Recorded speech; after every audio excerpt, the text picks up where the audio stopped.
دیکھیے قوم نوح نے اپنے نیک اور صالح لوگوں کا ان کے مر جانے کے بعد قرآن نے جن کا ذکر کیا ود سوا یغوث یعوق نصر سورہ نوح میں ان 5 ناموں کا ذکر ہے. حضرت ابن عباس کہتے ہیں کہ یہ جلدی جلدی مر گئے. شیطان نے آ کے کہا کہ ان کی یادگار بنا لو, تصویریں اور بت بنا لو جہاں یہ بیٹھتے تھے تاکہ ان کو دیکھ کے ان کی شخصیت, ان کا نمونہ, ان کی زندگی تمہارے لیے تازہ ہو, یاد کرو. تو انہوں نے کہا اچھی بات ہے. یعنی اس وقت شرک کا ارادہ نہیں تھا اور وہ لوگ جانتے بھی نہیں, تو ان کی تصویریں بنا لی, مجسمے بنا لیے, دیکھ دیکھ کے ان کو یاد کرتے. اب جب یہ نسل گزر گئی, حضرت ابن عباس کہتے ہیں کہ علم بھلا دیا گیا اور نئی نسل آئی تو شیطان نے ان کو پٹی پڑھائی کہ تمہارے باپ دادا ان کے وسیلے سے اللہ سے مانگتے تھے, ان کی عبادت کرتے تھے. چنانچہ انہوں نے عبادت شروع کر دی. یہ پہلا شرک تھا انسانی نسل میں. قوم نوح کے اندر حضرت آدم اور حضرت نوح علیہ السلام کے درمیان کہتے ہیں 10 صدیاں یا 10 نسلیں, پیڑھیاں تھیں. بخاری میں اثر نقل کیا حضرت ابن عباس وغیرہ کا. اس میں نوح علیہ السلام کی قوم سے پہلے شرک نہیں تھا.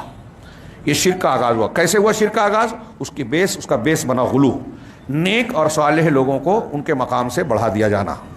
آج دنیا میں دیکھ لیجئے ہمارے ہاں جتنی بھی گمراہیاں ہیں, آپ کو یہ پہلو دیا تو غلو ہوگا یا اس کی ضد. یہ غلو حد سے بڑھا دینا اور ضد کیا ہے؟ حد سے گھٹا دینا. ایک طرف نبی کو حد سے بڑھا دیا, دوسری طرف نبی کے سامنے ایسے اماموں کو مان لیا کہ نبی کی بات اور حدیث آ جائے تو اس کی حدیث کو نہ مان کر امام کا قول مان لیا, تو یہ نبی کو گھٹا دیا کہ اللہ کے نبی صلی اللہ علیہ وسلم کی بات کے آ جانے کے بعد کسی اور کی بات نہیں چلنا چاہیے. یہ قرآن حدیث تمام صحابہ تب کا اتفاق ہے, کوئی اختلاف نہیں ہے اس میں. لیکن اصول بنا لیا گیا کہ نہیں ہم تو فلاں کی تقلید کرتے ہیں, نہیں ہم نے تو فلاں کے ہاتھ پر بیعت کر لی ہے. کہاں سے آیا یہ اصول؟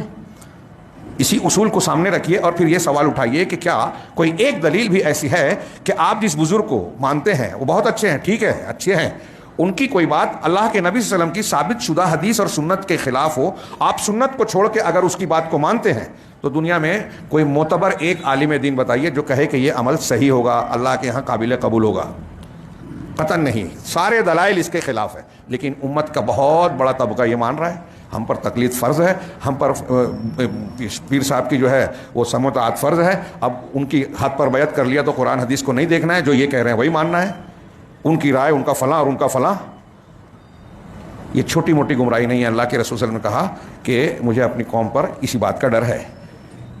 میں یہ نہیں کہتا کہ وہ جو ائمہ جن کو مان رہے ہیں وہ گمراہ کرنے والے ہیں, لیکن ان کی شخصیت, انہوں نے خود کہا کہ صحیح حدیث مل جائے تو میری بات چھوڑ دو. سارے لوگوں کا کہنا ہے, وہ ائمہ بھی یہی مانتے ہیں جو میں کہہ رہا ہوں.